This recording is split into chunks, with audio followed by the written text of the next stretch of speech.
Bismillahirrahmanirrahim. Assalamualaikum warahmatullahi wabarakatuh. Hamdan wa syukran lillah, nahmaduhu wa nasta'inuhu wa nastaghfiruh, wa na'udzu billahi min syururi anfusina wa min sayyiati a'malina, may yahdihillahu fala mudhillalah wa may yudlilhu fala hadiyalah. Asyhadu an la ilaha illallah wahdahu la syarikalah wa asyhadu anna Muhammadan abduhu wa rasuluhu la nabiyya wa rasula ba'dah. Allahumma salli wa sallim wa barik wa karrim ala sayyidina Muhammad ibni Abdillah wa ala alihi wa sahbihi wa mawalah. Wala haula wala quwata illa billah.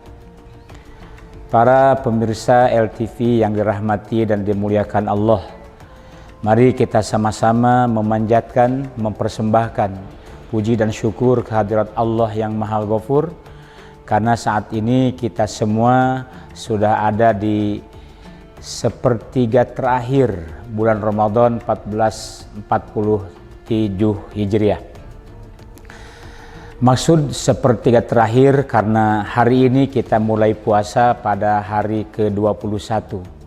Ada ulama yang memisahkan antara atau bagian-bagian dari Ramadan itu. Yang pertama sepertiga malam pertama, kemudian yang kedua sepertiga malam yang kedua, dan yang ketiga sepertiga malam yang ketiga. Sepertiga malam yang pertama itu kita dianjurkan untuk menggapai rahmat Allah Subhanahu wa Ta'ala. Kemudian 10 malam yang kedua kita dianjurkan agar kita mendapatkan maghfirah, ampunan dari Allah Subhanahu wa Ta'ala.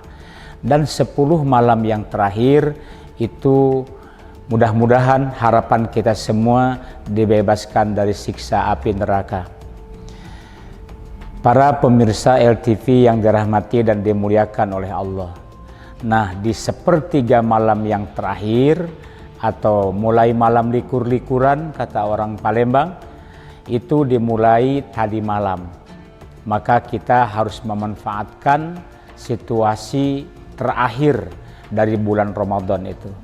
Yang pertama, karena Allah menjanjikan malam Lailatul Qadar itu ada di 10 malam terakhir. Kemudian yang kedua, siapa yang mendapatkan malam Lailatul Qadar berarti ia telah mendapatkan kemuliaan.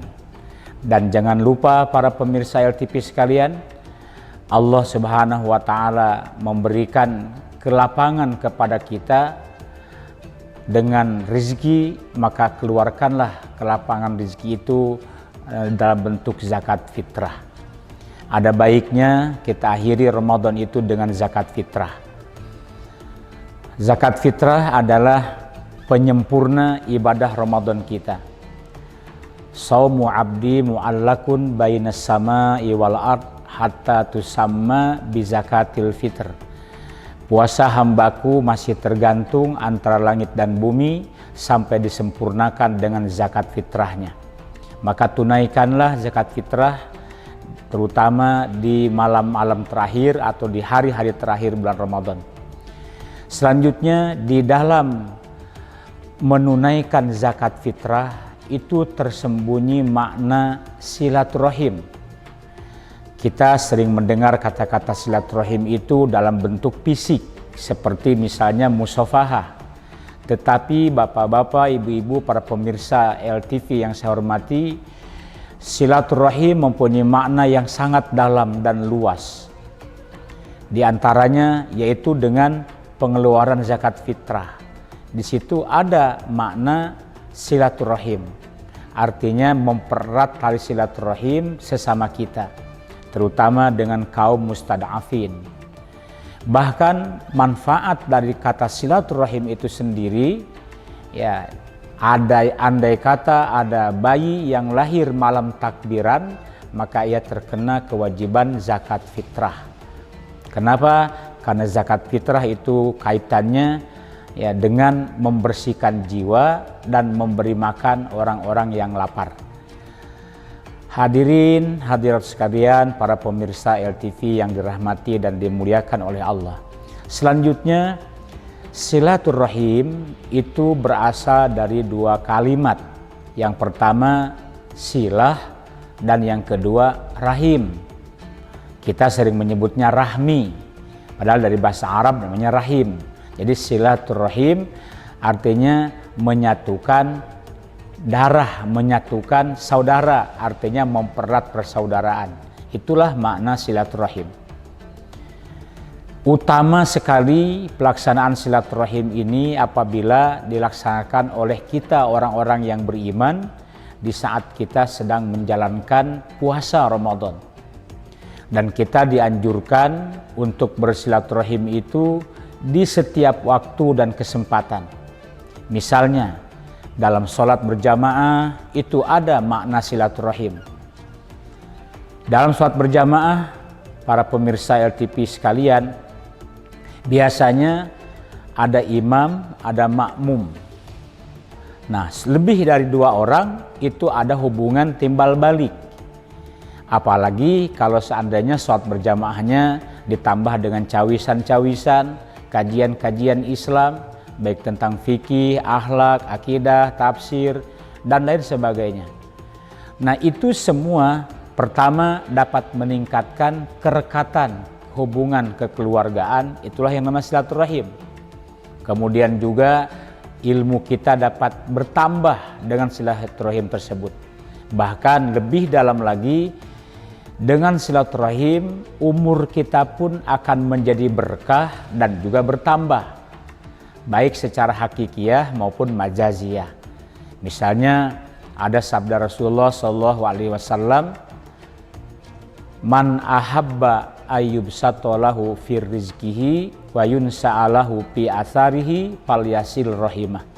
Siapa yang menginginkan dipanjangkan umur dan diluaskan rezeki, maka gemar-gemarlah bersilaturahim. Jadi para pemirsa LTV sekalian, jadi makna silaturahim itu sangat mendalam sekali. Terutama dengan silaturahim ada ide-ide yang mungkin sebelum kita bersilaturahim itu buntu ataupun terbatas. Tetapi karena rajin bersilaturahim ada solusi-solusi dan ada jalan keluar yang bisa kita jadikan patokan untuk memperluas cakrawala berpikir dan memperluas jaringan-jaringan sehingga bisnis kita, usaha kita lancar. Itulah makna silaturahim dapat memperluas rezeki. Kemudian dengan silaturahim mungkin kita akan bertambah umur. Pernah kita bahas tentang qadha. Ada qadha mubrom, ada qadha mu'allaq.